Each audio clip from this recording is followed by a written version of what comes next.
welcome fans around the world to the NovaCare Complex in South Philadelphia. I'm Eagles insider Dave Spadaro, along with Fran Duffy, as we cover the Philadelphia Eagles. Pull back the curtain a little bit this 2020 regular season, presented by DraftKings.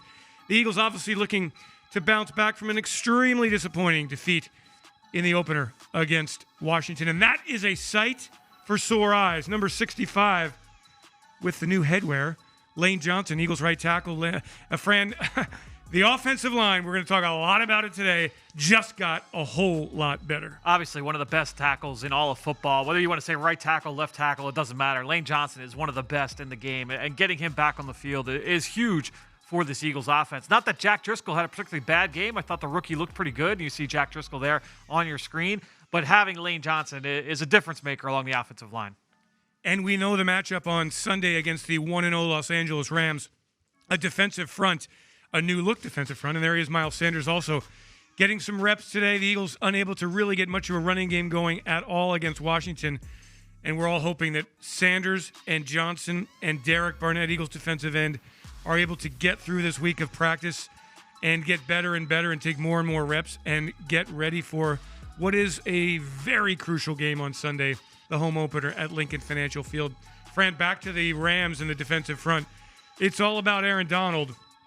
He wrecks offensive lines. He did it on Sunday night against the Dallas Cowboys. Yeah, he had like 10 or 11 pressures on the quarterback. And you talk about a guy who's constantly impacting plays. He is a game wrecker on the inside. He doesn't line up in just one place. They move him all around. So it's not going to be one of those things where you say, oh, it's going to be that's the one-on-one matchup to watch. Aaron Donald versus the right guard or versus the left guard. They move him everywhere. So the entire group has to be cognizant of where he is at all times. We expect to be live for about another 25 minutes or so settle in and enjoy as we show you the Eagles on the field for the first time since, a really, really disappointing loss. We move past these kinds of games, wins or losses really, but that's one that sticks in the craw.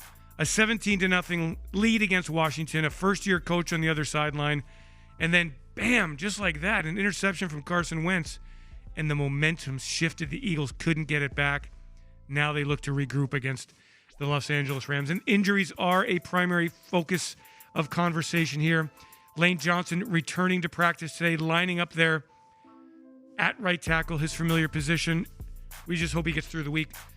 Right ankle, injured, surgery, he said, and he's coming back pretty soon from this. So just the physical presence, the athleticism of Lane Johnson, the experience of Lane will make a magnificent difference up front. Yeah, I think it's obviously going to be a huge, huge help. And it just gives the rest of those guys the confidence too, along the not just the offensive line, but Carson Wentz probably feels a little bit more comfortable back there knowing he's got number 65 guarding his right side as well. And along the entire offense, you feel that impact. And even having this guy, number 26, on the field, not just for the run game, but for what he presents in the passing game as well, as such a dynamic playmaker out of the backfield, out of the slot, all the different things they can do with Miles Sanders. He's going to be a huge addition to this offense as well on Sunday. And also in pass protection, Fran, because some of those 8 sacks, as you detailed, not all on the O-line. The running back's responsibility is to pass protect. Yeah. And some missed assignments on Sunday. Yeah, I broke it down on our Eagle Eye in the Sky game recap article, which you can find on PhiladelphiaEagles.com and the Eagles mobile app. A couple of those sacks, namely that 4th and 4 sack, which was just critical. The running back position, it's got to be better. It's got to be more consistent in terms of picking up those blitzers from the second level. The LA Rams, they're going to bring some of that on Sunday. The Eagles have to be ready for that, and Miles Sanders showed really good flashes. I shouldn't even say flashes. I thought he was really consistent in pass protection last year as a rookie. There is Zach Ertz getting ready for his day of practice. A touchdown catch for Ertz, but targeted 7 times, just 3 catches. Deshaun Jackson targeted 7 times, just 2 receptions. Eagles need more production from those two for sure. Let's talk about the Rams defense, Fran. Yeah. A new look, no more Wade Phillips, so they now have a 3-man front. What does that mean for the Eagles? They are going to be very multiple and very versatile. Brandon Staley is the defensive coordinator, young guy, comes from the Vic Fangio tree. All right, so Vic Fangio has been, he's been around for a long time. One of the more complex defensive schemes in the NFL. Heavy zone coverage. So the Eagles, they've got to be able to scheme things up to attack the LA Rams in their zone coverage schemes. This guy, Dallas Goedert, is going to be a huge, huge factor in the middle of the field, trying to leverage some of those matchups. But they've got not just a blue chip talent, Dave, and Aaron Donald, but Jalen Ramsey on the back end as well. Now, I mentioned heavy zone coverage. He lines up to the short side of the field. So whoever they put over there, that's where Jalen Ramsey is going to be. So whether that's Deshaun Jackson or any of these tight ends or a running back, that's where Jalen Ramsey can be. It's going to be fascinating. Yeah. He won't move around? They don't necessarily move him around. Now, that's what they did in week 1 against Dallas on Sunday night. We'll see if they decide to do that a little bit. Maybe they change it up on third downs in this game. But against the Dallas Cowboys and those receivers, no. Even if there was tight ends at his side, he stayed over there. Interesting, because Amari Cooper targeted 14 times, just 10 catches, 81 yards. They did a really nice job limiting the Cowboys' big plays. Yep. And Dallas unable to put the ball in the end zone. Nice first game for Greg Ward coming out of the slot. But clearly the Eagles took some shots down the field. Carson unable to connect. We heard Jalen Reagor talk about how he didn't run the extent of his route and came up a little short on one Carson Wentz throw. Another one to Deshaun Jackson. Jackson open. Not an accurate pass. I guess that would be the right thing to say here. But the Eagles need to make more plays down the field, and I wonder if they'll take some shots given the opportunity for better pass protection on Sunday against L.A. The Eagles were more aggressive down the field than any team in the NFL in week 1 in terms of how far the ball traveled out of Carson Wentz's hand on an average basis. So I think when you look at their willingness to push the ball downfield to attack this Rams defense, it's going to be certainly something to watch. And as we see Darius Slay, the opposite was the case for the Eagles defense. They were able to very much limit the big play against Washington, which was a key for this defense coming into the year. All right, so big play Slay, you're putting him on Cooper Kupp, putting him on Robert Woods. Tight end Tyler Higbee is also a good player. Or do the Eagles play it maybe more straight up? It's a good question because, against Washington, it's a little bit more well-defined. That's Terry McLaurin, and then he's the guy. When you're looking at the Rams, Robert Woods, Cooper Kupp, they kind of split that production up. They've got a young kid in Van Jefferson as well who can make some plays. Josh Reynolds who can make some plays. On third down, it is Cooper Kupp. Cooper Kupp is the number 1 third down receiver in the NFL over the last couple of years. He got 57 catches and 12 touchdowns on third down last year. That's where you have to stop Cooper Kupp. But first down, second down, they're going to split it up. So it's going to be interesting to see how they decide to deploy these defensive backs this week. And we showed Carson Wentz. Let's talk about Carson, who in game 1, 3 turnovers, an opportunity for a fourth that was recovered by Jason Kelce. Ball security, an issue in week 1. Fran, after last season, down the stretch, 4 straight wins, 0 interceptions, 0 fumbles lost, and 4 wins. It is not a secret here. If Carson Wentz doesn't turn the football over and the Eagles don't turn the football over, they win games.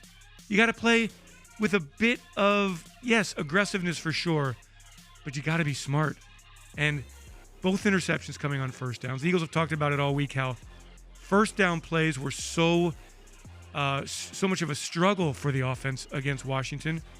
But Carson has to have more of a bit of maybe a conservative approach at times. Yeah, and I think when you look at that first interception, the throw was a little bit further inside than you would maybe like it. The second one, I think you look at John Hightower and say, that route's got to just be a little bit better, a little bit more crisp. He's able to get out of that faster. Maybe he can attack the football more and be in better position to not get out-muscled at the catch point by Jimmy Moreland. But no, I think everything always comes back to the quarterback, and that's the nature of playing that position. You're always going to get more praise than you could deserve, and you're always going to get a little bit more criticism than you deserve. That's always the fact of playing that position in that role. But Carson knows that, and obviously he's doing everything he can to try and improve week after week, year after year.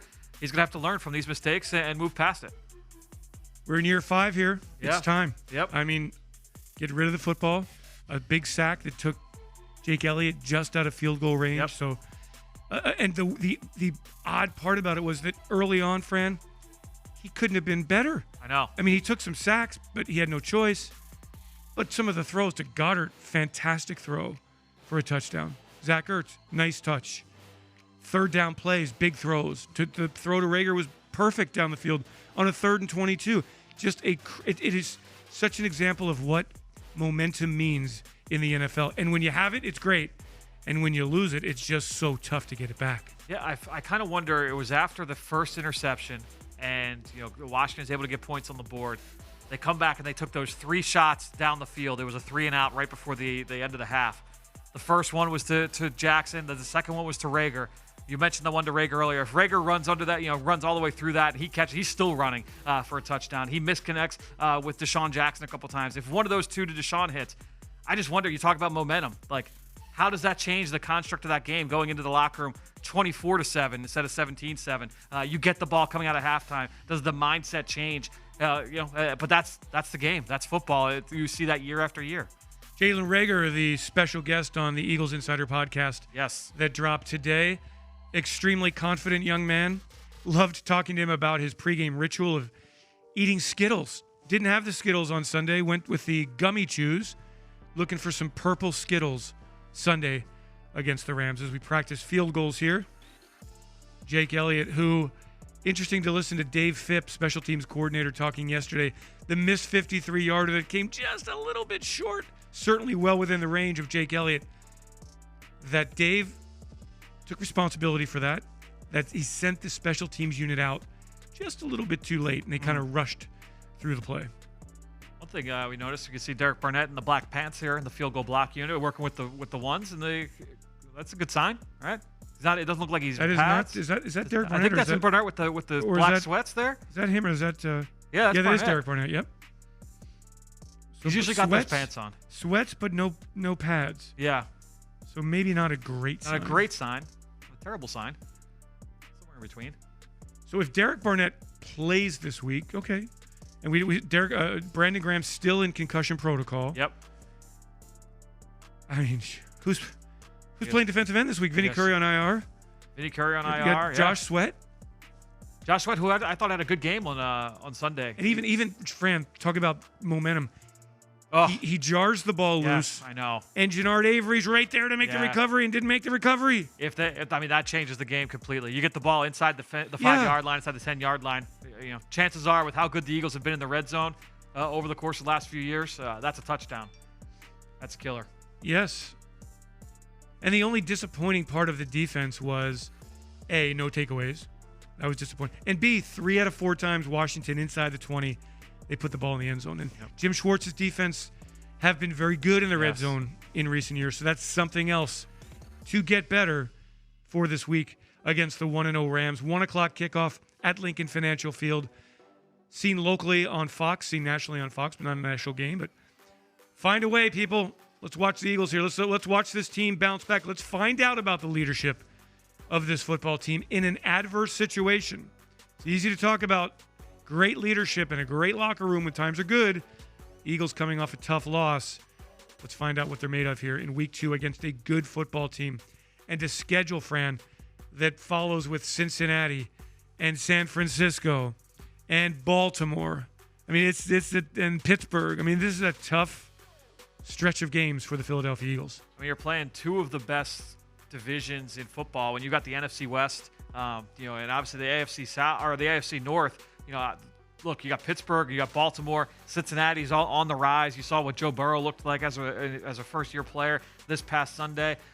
Look, it's every game is going to be important. You got to be able to stack as many wins as possible, especially early. We talk about that every year. The first 3-4 weeks, teams are trying to find their identity. I do feel that period might be elongated. I feel like it'll take us 5, 6, 7 weeks to really kind of separate, the good from the bad in the NFL as everybody kind of finds their identity. It's so important to stack those wins early and not put yourself in a situation where you've got to win 5 out of 6 down the stretch, 6 out of 7. You don't want to be in that situation. Yeah, and it's not style points here. That's what's so disappointing. Yeah. Sunday, just go win the game. That's it. And the NFC East, we know, looks like it will be wide open. Cowboys suffering some really tough injuries, losing tight ends. Their tight end, Jarwin, losing for the season with an ACL. Losing Kyle Vander Esch, their outstanding linebacker, for at least 6 weeks with a broken collarbone. Yep. Sean Lee, still damaged. Yep. I just don't know. I think he had hernia surgery or some sort of core muscle surgery. Lyle Collins missed the game with an injury at right tackle. And that's the theme in the NFL. And we knew it was coming. Yep. Without the normal OTAs and the strength and conditioning, and you do all the virtual that you want, you do want to get some game reps in preseason. You do want to get a full training camp. And teams are going to battle the injury bug. It's gonna be a unique year for sure. But it's to your point, like, it's about stacking those wins. Even if it's an ugly win, all that matters at the end of the day is you got that W, in the win column. It's huge in this season to be able to try and just get as many of those as possible early in the season. And the Eagles working on special teams here. A little Cameron Johnston work with Jalen Reagor returning punts. We saw a mixed bag from Reagor in game 1, a fumble recovered by the Eagles, and then one decent return. I still expect big things from Reagor as his level of comfort grows. He's just such an explosive player, Fran, that it's going to pay. You're going to see that natural athleticism in a very short period of time here. Again, it's just all about guys that don't look at the moment doesn't look too big. They look the part right away. And Reagor, from the moment you and I were sitting at this desk for the first training camp practice, I mean, he was a huge factor in the offense from day one. Constantly active, making catches, all kinds of routes to all areas of the field, special teams usage. He's going to be a player in this offense this year. This is our continuing coverage of the Philadelphia Eagles 2020 regular season, presented by DraftKings here at the NovaCare Complex in South Philadelphia. I'm Eagles insider Dave Spadaro, along with Fran Duffy, the host of the Eye in the Sky podcast and Journey to the Draft, and college football coming back to life even more with the Pac-10 returning at the end of the month of October, Fran. Yeah, huge news for college football fans out there, especially in this region. They'll get some Penn State football back here in about a month and change. And we all wish everyone the best of luck with their health and following the protocols. The NFL has seemingly settled into a bit of a groove here with testing, with lifestyle, with hand hygiene, wearing the masks. Let's just get a win on Sunday in the home opener against the Los Angeles Rams. You mentioned momentum, and I think one of the interesting themes that's going to be interesting to follow is without fans in stadiums, or with limited fans in stadiums around the NFL, there will be a lot of people that say, in the analytics community, that momentum's not real. In football, that each play is an individual play. I feel like that'll be put to the test this year. Did you feel? I mean, we kind of saw it happen before our eyes with the change of momentum in this game in Week 1. I'll be interested to see what it looks like here at Lincoln Financial Field in Week 2. It goes back to the question: how much does home field advantage, i.e., the fans, really matter? Yep. Now, the Eagles, in a situation normally they would be in a home environment at FedEx Field. Let's be honest. Yeah. Yep. But you can't rely on that, and so it has to come from your leadership. And this is why I'm saying we'll find out a lot about the Eagles' leadership this week, how they perform on Sunday. A team that is coming off a stinging, no doubt about it, stinging loss. And as much as the fans are PO'd, I can tell you very much internally here, Eagles, you move past it. You learn to move past it. But that was a tough loss to take. Eagles, the better football team. They just didn't put together a full game. And so we'll find out what we have. Look for a fast start. Look for the offensive line to be better. Special teams drills here. That was such a big topic last year. By the way, there's Rudy Ford. Sorry for interrupting. Yeah, no, Rudy, you're good. Rudy Ford, in return men's faces all game in the punt return game. He's a 4.3 athlete. I mean, one of the fastest players on the team without question. Coming out of Auburn, he was that kind of athlete. Huge addition to the special teams corps after training camp last year. Kind of battled through some injuries, had some penalties last season. Really starting to come into his own here this season. I thought it was a really strong Week 1 for him on special teams. Fran, I interrupted you. Can you get back on your? I can. Your thought I train? believe I'm trying to remember where I was going with that. I just think I don't remember where you started with it actually. I don't remember where, that's right. It was about starts. It was there we go. That's right. Last year the big topic was the slow starts offensively. They come out with a touchdown in the opening drive, field goal. They score the first 17 points. Yeah. 3 out of 4. They were able to put points on the board. It's a hot start. We just got to sustain that. How did Herbig play? How did Driscoll play? How did Mailata play? I thought that Driscoll looked really good. I was really interested to see what he would look like because, Dave, you and I were both pretty impressed with how he looked this summer. Just a model of consistency. Very technically sound. Yeah, the moment never looked too big. He was always in good position. He had a mental break. The first sack, I would say, is probably on him, with the first sack that they allowed in the game, and it was a mental bust. It was an assignment, right? Yep, there was an assignment thing. But I'll tell you what, like, a bunch of reps one-on-one against Chase Young, against Ryan Kerrigan, and he held his own. He competed. It wasn't always pretty. He got pushed back into the pocket a couple times, but overall, I thought he had a solid debut for a rookie 4th-round pick starting against that front. I was pretty impressed with him, and then when he left the game, I thought Jordan Mailata did a solid job, which was good to see for sure. It was his first real NFL action as well. Nate Herbig, I would say he had a couple of sacks where you'd say, okay, maybe he didn't hold up as well in protection. He got pushed back a little bit, but still a solid showing. I think when you looked at all those 8 sacks, to me it was more mental assignment, make sure everything's buttoned up from a mental standpoint, communication, those kinds of things. Those were, I thought, the errors that were made, and all of that is fixable, and that's the good sign for moving forward. And Fran, the Eagles adding to the offensive line in the past couple of days here, promoting Sua Opeta from the practice squad to the active roster, and then adding from the Bears practice squad Jamon Brown, who's been a starter in the NFL. Yep. I was looking for him out there. I don't know if once you claim somebody, they're able to come right in and practice. I can't imagine. I think with the new rules, you got to come in and clear some COVID protocol. I think I think they have to pass 2 tests. Two tests. Yep. So tell me a little bit about Brown. Yeah, so Jamon Brown, he was a former 3rd-round pick out of Louisville. I remember seeing him at the Shrine Bowl. I want to say it was 2015 down in Tampa, Florida, and he is a big offensive lineman. Really good-sized kid, strong, powerful. He's bounced around a little bit. He started with the Rams. I believe he went to Buffalo, and then he went to the Atlanta Falcons last year. Ended up losing the starting job to one of the rookie 1st-round picks that they had in that draft. But I mean, this is a guy who's got plenty of starting experience, sitting on the practice squad for another team. And remember, with Chicago, Matt Nagy, similar offensive philosophy, terminology, so it's not like it's going to be a huge learning experience for him. A lot of the language will be the same in the offensive in terms of the offensive terminology. So we'll see. We'll see what he's able to do. And the Eagles able to get him before Chicago designated Brown as one of their protected practice squad players for the week.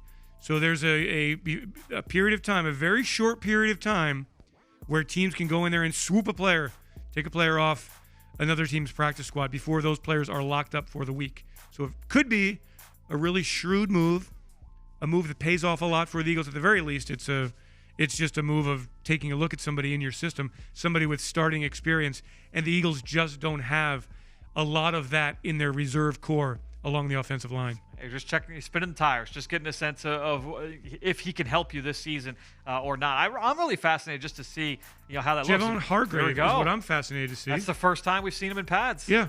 Now, That's Doug huge. Peterson this morning said that there was no timetable, right? He said there was no timetable for his return, but he's out there in full pads.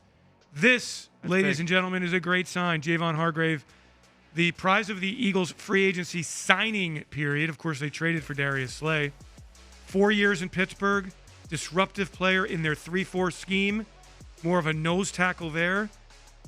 Everybody thinks that in this system, with the ability he has to get upfield, get off the ball, that he'll be a game wrecker.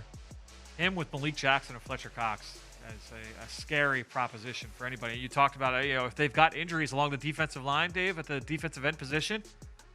Maybe you see Malik Jackson slide outside. If Javon Hargrave, once he's fully healthy, if you're worried about who's going to be your early downs defensive end, Malik Jackson gives you that kind of flexibility. So we don't know. There's Carson Wentz moving out of the pocket, something the Eagles have been asked about this week, and it's all about the game plan. It's all about the flow of the game. So we'll see if they get him more out of the pocket this week against the Rams. Let's stay on the D-line for a moment, see if Hargrave takes some of these reps. Good to see Barnett, even in sweatpants, taking these reps, and that's Hargrave there to your left. I think he's in pads, Dave. I think he's just got the sweats over top of them, Barnett. Does he have the shells on? It looks like he's got the shells on, yeah. That's a good sign. Yeah, we'll see Hargrave here. Now, Hargrave, an upper body injury. Let's see how he uses his hands, how much push he gets there. He looks good. Yeah. That would be a huge boost to the defensive line, just getting him back. You saw good snaps from guys like T.Y. McGill. Hassan Ridgeway gave us some good snaps inside on Sunday against Washington. But Hargrave, a different kind of talent. As much as I liked Ridgeway and what he did this summer, I think with Javon Hargrave, just a really impressive player.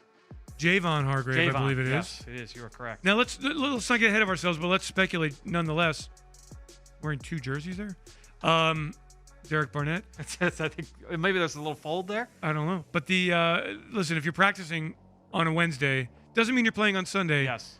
But it does mean that if you get through these next couple of weeks, I mean, this guy is not taking any reps at all in training camp. That's the thing. You'd think he'd be back here in the next week or 2. Right. And that's the thing to note. It's not like this is a guy that had an injury 2 weeks ago and missed 1 week of practice.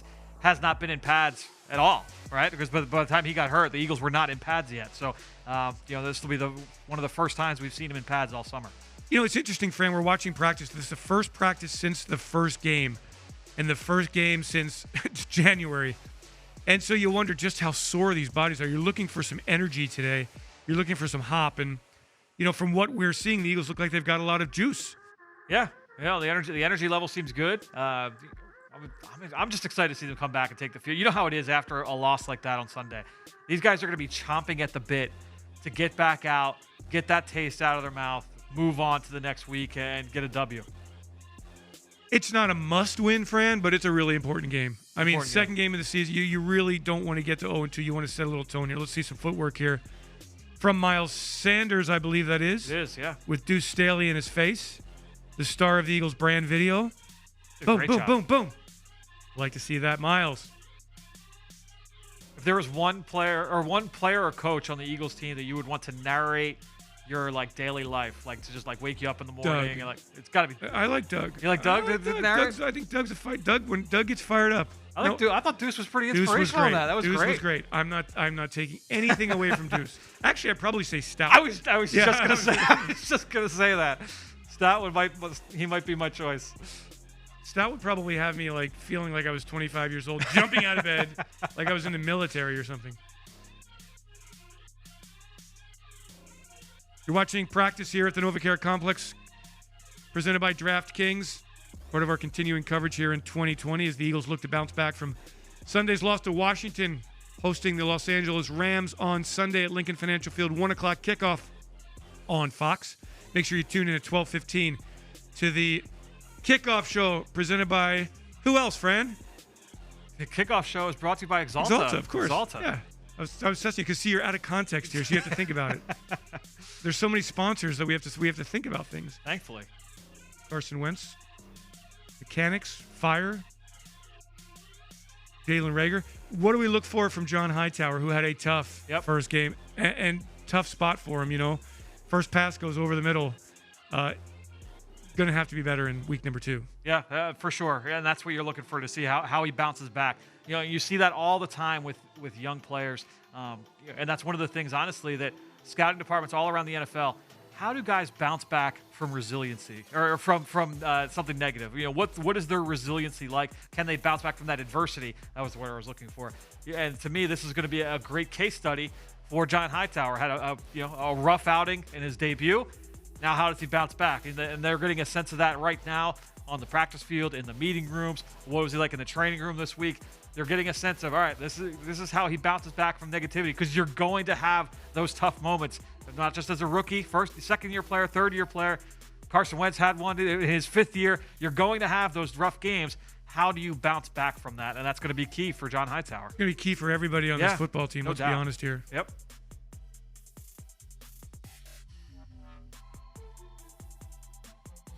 And again, we go back with Wentz to ball security, good decision-making, don't turn the football over. I just can't wait to see how the Eagles try to attack that Rams defense, which is loaded up front with Aaron Donald and loaded on the back end with Jalen Ramsey. Zone defense. More zone coverage than anybody. They played 2 snaps of man-to-man the entire night against Dallas. The Eagles, on the other hand, played about 50 snaps of man-to-man against Washington. Which means what in your offensive approach? It means that you have to figure out what you have to understand. There are ways to break down every zone coverage. There's no perfect coverage. So it's all about trying to figure out what are the holes in the zone that they're going to play on any given play, and you're going to have an idea of what that zone coverage is going to look like. Who are the players you're going to try and target? Because you're always trying to say, okay, we're going to send 2 players at this one zone defender. He's got to pick which one he's going to cover, and we get rid of the football. So, trying to figure out a way to attack those zone coverages, which the Eagles have always had a really good knack of being able to do over the course of Doug Peterson's tenure. That's going to be the challenge this week. Linebackers played well on Sunday. Duke Riley, Nathan Gary. around the football a lot. That's a good sign. 2.2 yards a carry in the run. You'll take that every time. Against a Rams team that ran for 153 yards against the Cowboys. Controlled the football for 35 minutes, 38 seconds. Clearly a different mentality than we're used to seeing from the Rams. Will they try to play smash mouth in Philadelphia on Sunday? Everyone thinks Sean McVay, pass, pass, pass. That offense starts with the run action. You know, if you think of Todd Gurley and what he had been when he was healthy there, they want to run the football. They want to get defenses moving from side to side. Malcolm Brown was the guy, the lead back for them this week. He went for over 100 yards, but they've got Cam Akers. Yeah, they've got a couple young guys. Yeah, Cam Akers, a second-round pick. Darrell Henderson was a third-rounder last year. They've got some speed. They've got some dynamic playmakers, but they want to run the football. So just to recap today, good to see right tackle Lane Johnson on the field in full uniform. As with Miles Sanders, Eagles running back, in uniform, going through the drills, all that we've seen to this point, which is really just warm-ups and special teams drills. And as well, Derek Barnett on the field, taking reps, and Javon Hargrave for the first time on the field, taking reps at defensive tackle. That will do it for our coverage today here. We'll be back next week with more after the Eagles record their first victory of the season against the Los Angeles Rams. Our continuing coverage of the Philadelphia Eagles 2020 season presented by DraftKings. I'm Eagles Insider Dave Spadaro for Fran Duffy. Thanks for joining us, everyone. Have yourselves a great Eagles day and fly, Eagles, fly.